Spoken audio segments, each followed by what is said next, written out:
uyazizwa ukuthi zithini itornado irozi lemadoda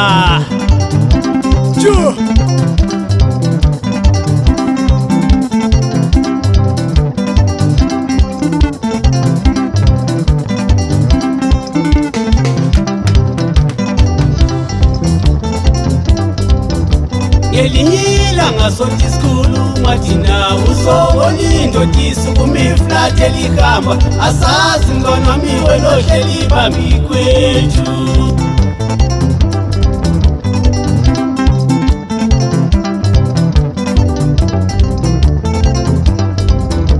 ngelinye ilanga sothi sikhuluma thina uzobona indoda isukuma iflat elihamba asazi mntwana wami welohleli phambi kwethu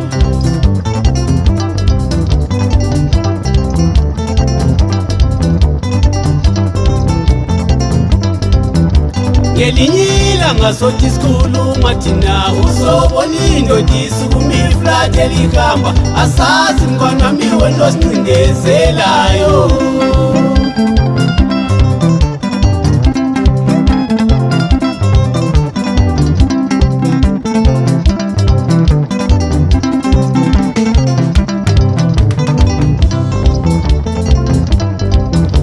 kungahluthuki inhliziyo sesikhuluma thina ngoba isitimela mngani wami sihambe esiporweni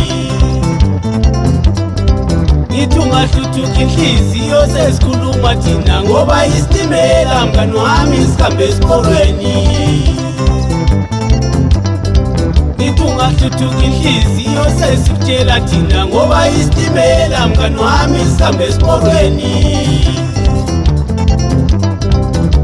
ungahluthuki inhliziyo sesikhuluma thina ngoba isitimela mngani wami sihambe esiporweni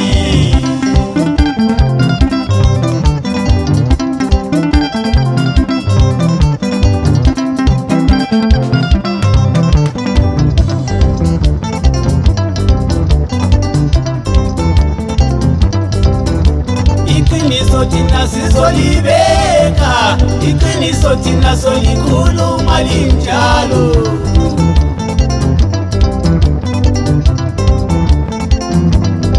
ngoba iqiniso thina sizolibeka iqiniso thina solikhuluma linjalo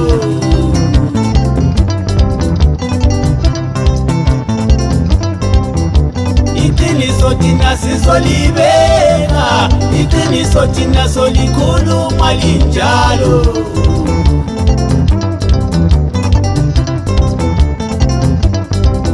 ungahluthuki inhliziyo sesikutshela thina ngoba isitimela mngani wami sihambe esiporweni uyazizwa ukuthi zithini siyabe sesikhuluma lapho singasadlali sesikhuluma ngokwenzakalayo esikubhekileyo ngqo sesiwelele mathinta itornado le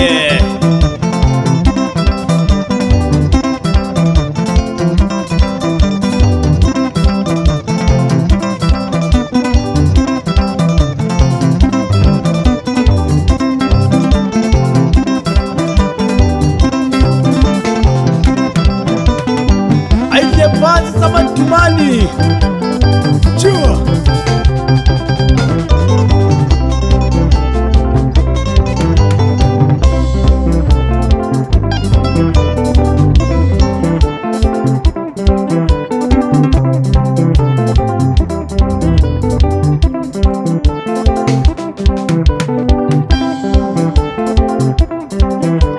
umuntu yamekezelela umhlonipha yena ajikela lapho yena kwenza isiwula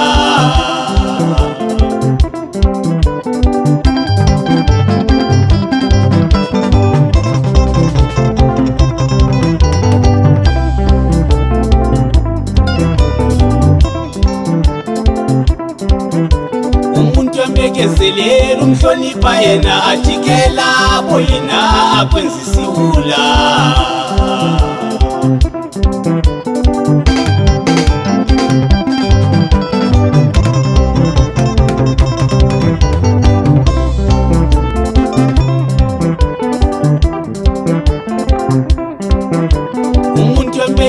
mbekezelela umhlonipha yena ajikela boyina kwenza isiwula.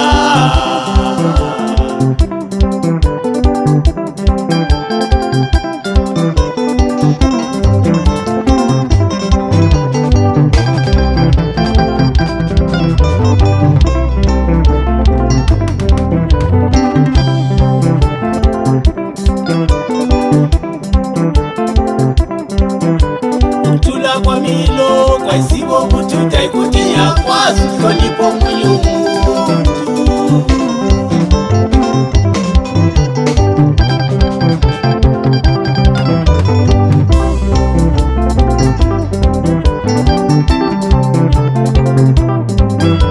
Ukuthula kwamilo kwayisibo kuthutha ikuthi ngiyakwazi ukuhlonipha omunye umuntu.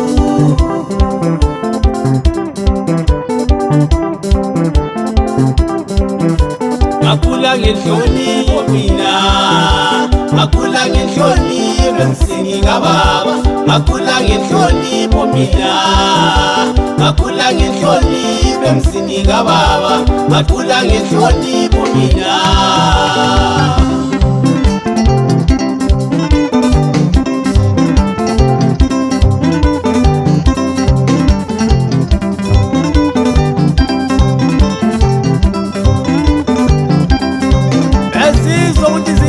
Madoda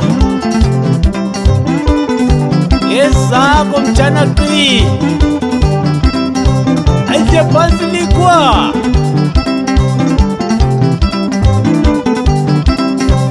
Oh the pride ngibungu zakho mfana kamdala.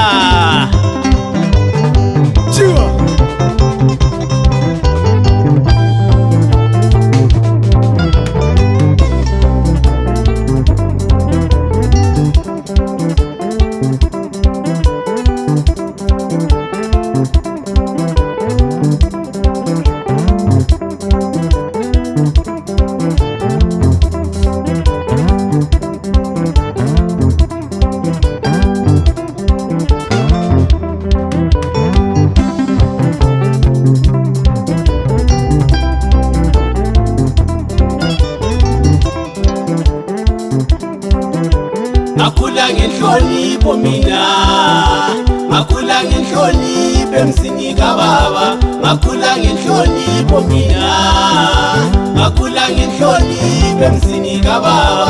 Ngakhula ngenhlonipho mina.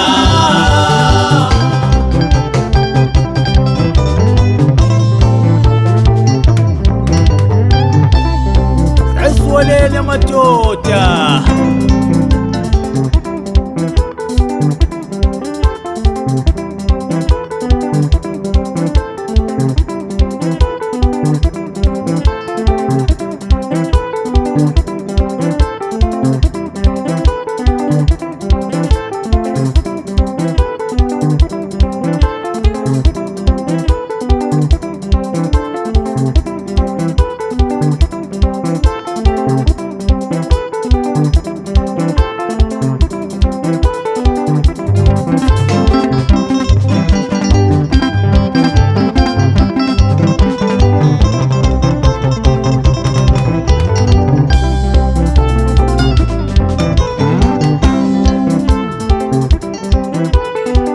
Mbekezelela umhlonipha yena ajikela boyina kwenza isiwula.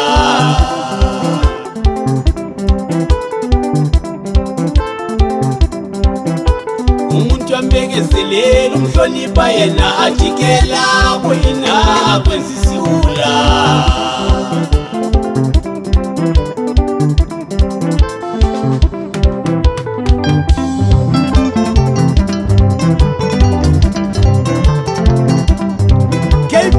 The best engineer mdala wami uyihambe kanjalo. Usekhaya la asindawo noba besithini wabekezelele mdala wami akula labakhona. Ngelinye ilanga sonke isikhuluma thina usobona indoda isukuma iflat elikhamba. Asazi mngani wami welohleli phambi kwethu.